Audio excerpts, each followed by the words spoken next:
Informativo de hoy. Informativo Forever FM. Estamos en Radio Forever 92.5, el día de hoy, miércoles 16 de diciembre del 2010, 7 de la mañana y 53 minutos. No, miércoles 15 es el día de hoy, realmente algo parece que acá ha fallado la información. Estamos con el doctor Gerardo Modesto Apolo, el día de hoy lo hemos invitado para conversar sobre algunos temas de actualidad del país.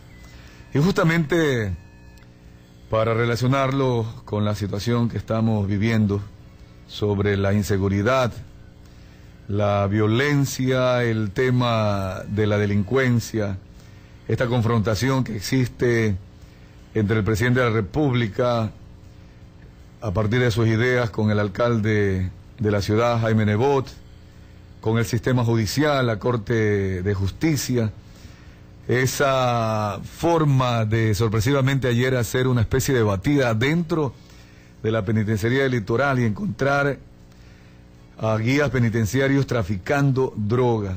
Doctor Gerardo Modesto Apolo, ¿qué está pasando en el Ecuador en esta materia? No encontramos a la solución, parece que la única alternativa sería reformar la Constitución. Bienvenido, buenos días. Gracias, Washington, para mí siempre un honor estar en esta radio. La realidad es que vivimos en una sociedad en la que reinan los antivalores. Existe el problema de la delincuencia y el problema de la inseguridad es tremendamente complejo. Todos son culpables y de hecho todos somos culpables. ¿Y por qué digo todos somos culpables? Porque en un momento determinado la ciudadanía que va donde el denominado cachinero que le vende un artículo robado está contribuyendo a la delincuencia y está contribuyendo a la inseguridad. Porque si ese cachinero no tuviera a quien venderle, no se dedicaría a ese negocio. Lo mismo sucede con el tema de las drogas, etcétera, etcétera. Vamos al tema de las autoridades. Las autoridades están llamadas, sobre todo las del Ejecutivo, a garantizar la seguridad de los ciudadanos.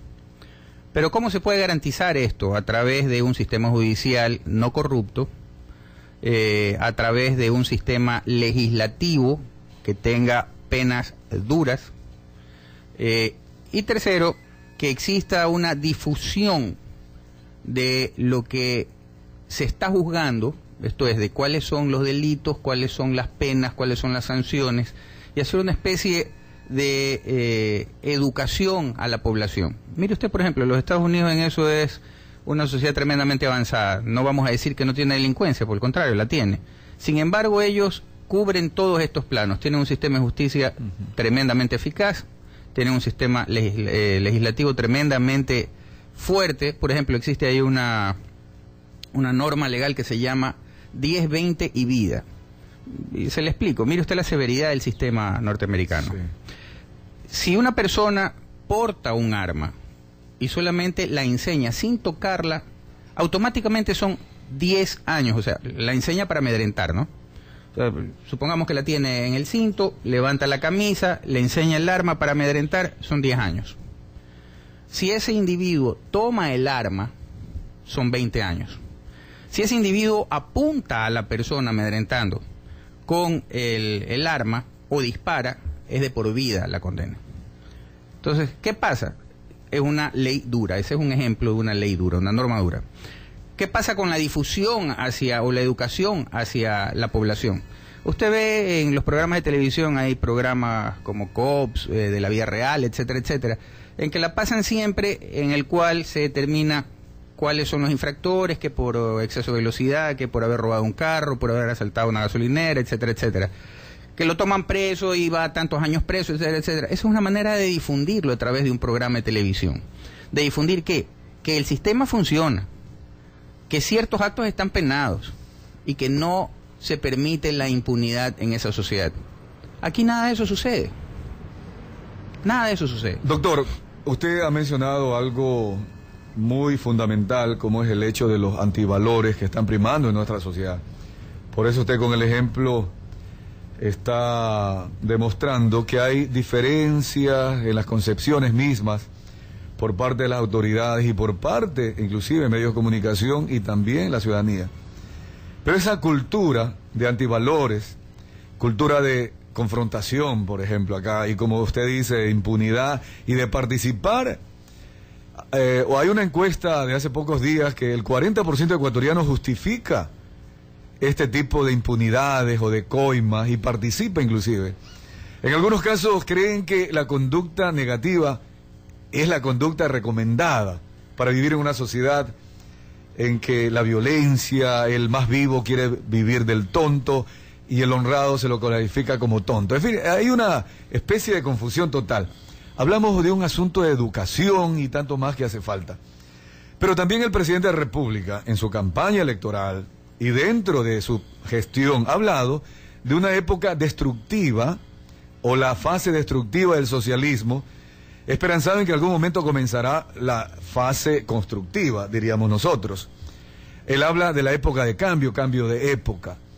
Pregunto, ¿no será acaso que todo lo que vive el país ahora es un precio que hay que pagar por este tipo de cambios, épocas de cambio? A ver, los cambios son para bien o para mal. La definición de cambio es trascender de una situación a otra distinta, pero no necesariamente significa que sea para bien. Tenemos 60 años de Cuba, que es un proceso de cambio que fue definitivamente para mal. Una sociedad pauperizada, donde la transportación pública se hace echada en contenedores a la gente, remolcada por un tractor, vehículos de la década de los 50, etcétera, etcétera. Entonces hubo un cambio, pero para mal. La sociedad venezolana no me va a decir que tiene un cambio para bien. Venezuela está destruida.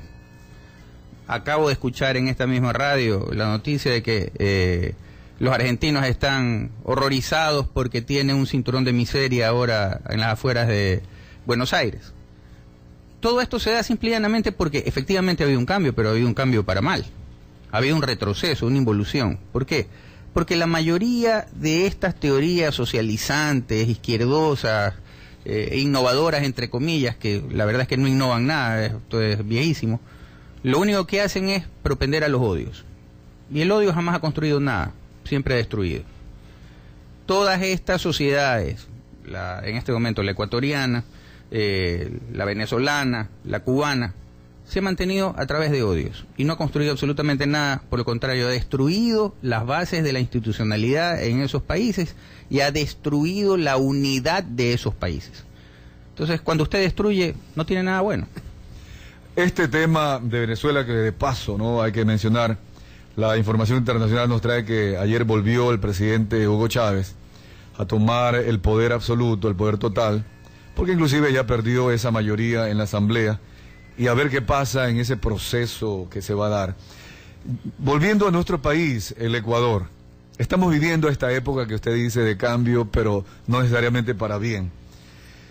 El sistema penitenciario que está en las manos de la Presidencia de la República y sus ministros, el sistema policial, que lastimosamente a partir del 30 de septiembre ha perdido hasta credibilidad en ciertos sectores de la ciudadanía, el gobierno a través de su publicidad se ha encargado mucho de desmerecerlo. La ciudadanía ahora pide que salgan las Fuerzas Armadas, que la Constitución no lo ampara, pero ante la desesperación se verá qué hacer en la ley, se va a modificar para que esto suceda.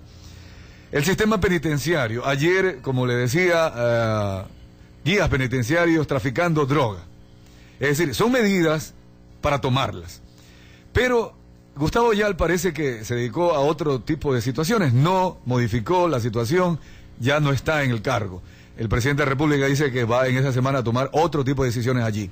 ¿Cómo ve esto? ¿Será, como decíamos ayer acá, que el presidente no contrata adecuadamente, entre comillas contratar, a sus ministros, a los expertos en materia de seguridad? Como le manifestaba a Washington, el problema de la seguridad es tremendamente complejo.